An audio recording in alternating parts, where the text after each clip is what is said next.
السلام علیکم ورحمۃ اللہ وبرکاتہ۔ ڈیلی مسائل کی ایک نئی کلپ کے ساتھ میں آپ لوگوں کی خدمت میں 3 ضروری مسائل کے جوابات لے کر حاضر ہوں۔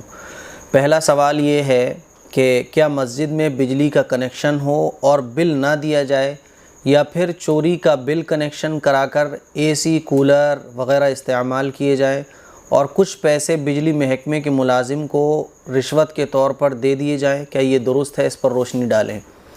دیکھیے میرے بھائی، بجلی کا کنیکشن باقاعدہ مسجد میں ہو، یعنی سرکاری میٹر لگا ہوا ہے، اس کا بل نہیں دیا جا رہا ہے نا، یا پھر چوری کا کنیکشن لے کر مسجد میں بجلی استعمال کی جا رہی ہے، پنکھے، کولر، اے سی وغیرہ خوب چلائے جا رہے ہیں، اور پھر اوپر سے جو بجلی کا ڈپارٹمنٹ ہے، وہاں کے جو ملازمین ہیں، ورکرز ہیں، ان کو رشوت دے کر کام چلایا جا رہا ہے۔ یہ ساری کی ساری چیزیں ناجائز ہیں، حرام ہیں، یہ کھلی ہوئی اسلام میں حرام ہے، اس میں پوچھنے کی بات ہی نہیں ہے۔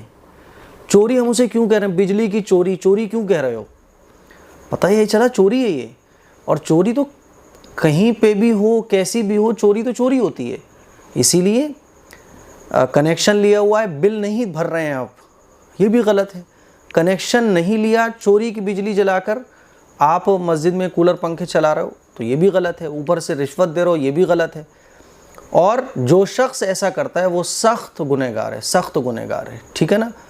جو لوگ نماز پڑھنے جا رہے ہیں ان کے اوپر اس کا گناہ نہیں پڑے گا، بلکہ جو انتظامیہ ہے، جو ایسا کر رہی ہے، یا جو شخص بھی ایسا کر رہا ہے، وہ گنہگار ہوگا۔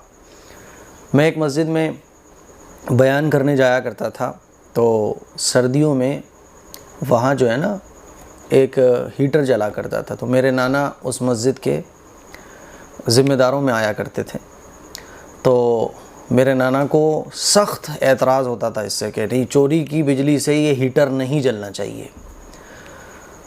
حالانکہ بہت کمزور تھے ہمارے نانا، بہت ضعیف ہو چکے تھے، لیکن اس کے باوجود بھی مسجد میں باقی لوگ ہیٹر کے پاس بیٹھتے تھے، لیکن وہ ہیٹر کے سامنے نہیں بیٹھتے تھے، وہ دوسرے کونے میں جا کر بیٹھتے تھے کہ نہیں، یہ چوری سے جل رہا ہے، اس سے مجھے فائدہ نہیں اٹھانا۔ اتنا اعتراض کیا کرتے تھے، جتنا حد تک بچ سکتے تھے وہ بچا کرتے تھے۔ تو اسی لیے بھائی سارے محلے والے مل کے بجلی کا بل بھریں، کیا مشکل ہے؟ لیکن یہ چوری چکاری اور یہ رشوت، یہ ساری چیزیں غلط ہیں۔ پھر ہم کیا پیغام دیں گے لوگوں کو اسلام کا، کہ اسلام سچائی کی تعلیم دیتا ہے؟ اسی لیے ساری کی ساری چیزیں غلط ہیں، اس سے بچنا چاہیے۔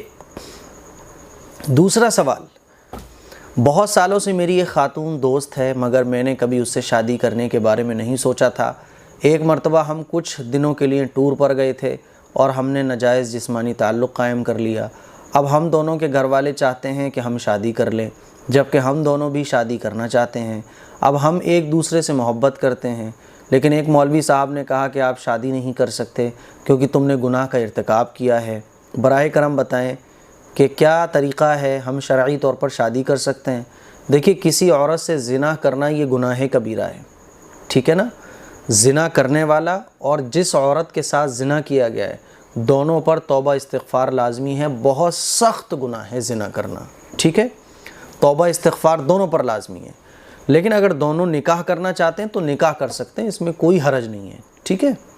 تو آپ نکاح بالکل کر سکتے ہیں۔ مولوی صاحب نے جو بات کہی ہے وہ درست نہیں ہے، آپ نکاح کر سکتے ہیں۔ ہو سکتا ہے کہ انہوں نے کچھ اور کہا ہو، آپ نے کچھ سمجھا ہو، لیکن اگر ایز اٹ از یہی ہے جیسا آپ نے لکھا ہے، ایسا ہی انہوں نے کہا ہے، تو پھر ان کی یہ بات درست نہیں ہے۔ آپ دونوں نکاح کر سکتے ہیں، توبہ استغفار کریں اور آئندہ اس گناہ میں مبتلا نہ ہو، شادی کر لیں فوراً، یہی اس کا حل ہے۔ تیسرا سوال، بھتیجی سے نکاح کرنا کیسا ہے؟ تو بھائی بھتیجی سے نکاح کرنا حرام ہے۔ اسلام میں جس طرح سے بھائی بہن سے نکاح کرنا حرام ہے، اسی طرح سے بھائی بہن کی اولاد یعنی بھتیجی اور بھانجی سے بھی نکاح کرنا حرام ہے۔ تو بھتیجی سے نکاح کرنا جائز نہیں ہے۔ ہاں، اگر دور کی رشتے سے بھتیجی لگتی ہے وہ ایک الگ ہے، لیکن سگی بھتیجی جو ہوتی ہے نا، بھائی کی بیٹی، بھائی بہن کی بیٹی، بھتیجی اور بھانجی جو سگی ہوتی ہیں، ان سے نکاح کرنا جائز نہیں ہے۔ تو مجھے امید ہے یہ تینوں مسائل جو بہت ضروری تھے آپ کو پتہ چلے ہوں گے۔ اس کو شیئر کریں، دوسروں تک پہنچائیں۔ السلام علیکم ورحمۃ اللہ وبرکاتہ۔